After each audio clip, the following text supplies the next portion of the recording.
What's the biggest difference between a post-conflict setting where you've had your experiences and then active conflict states? What was maybe the biggest learning curve for you? Well, I mean, the biggest difference obviously is the issues around security. Yeah. At Chemonics, we really have two key principles that we go into a project with. Can we make a significant development impact, and can we keep our people safe while doing the work? And if we can't do those two things, we won't do it. Everything from the way a program is actually going to be operating, to the way that you do monitoring and evaluation, to the way that you carry out the actual program, your operations, your procurement, things like that, really has to be done with an awareness of the conflictual environment that you're working in. And the management systems, which need to be strong in any environment, need to be that much stronger again in a conflict environment to ensure that you're not creating hazards or stepping in potential issues. I see. In terms of keeping our people safe, we define that as including both our expatriate and international team as well as our local national team.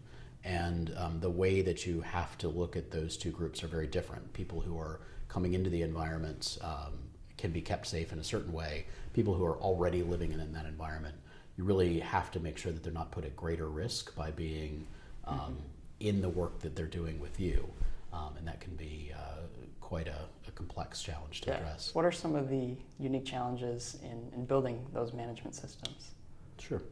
So the management systems of any development project are incredibly important. Being able to design good activities, being able to execute and carry them out, and being able to monitor and make sure that you're doing a good job. In a conflict setting, each one of those things are particularly complex and stressed. Let's take, for example, monitoring and evaluation. In a traditional development project, it's very easy to just walk to the community that you're working in and talk to people and easily see and feel the impact of that program. In a conflict setting, that very simple act of taking the temperature of how the outcome is happening can be much more complicated. You're having to work through intermediaries sometimes. You can't actually get physical access into some of the communities. Your presence in itself might put people at risk from being targeted by other combatants. So being able to have really sound ways of doing those basic things of developing programming, of carrying out your execution of the programming and monitoring and evaluation, you have to think much more deliberately about. For monitoring and evaluation, for example, you may want to use multiple layers where you're sort of monitoring the implementation. You're also doing surveying that's really looking at the mass community level, and then a more kind of intermediate check where you've got some other party or partner who's just checking in and saying, is this really happening the way that we expect it to happen?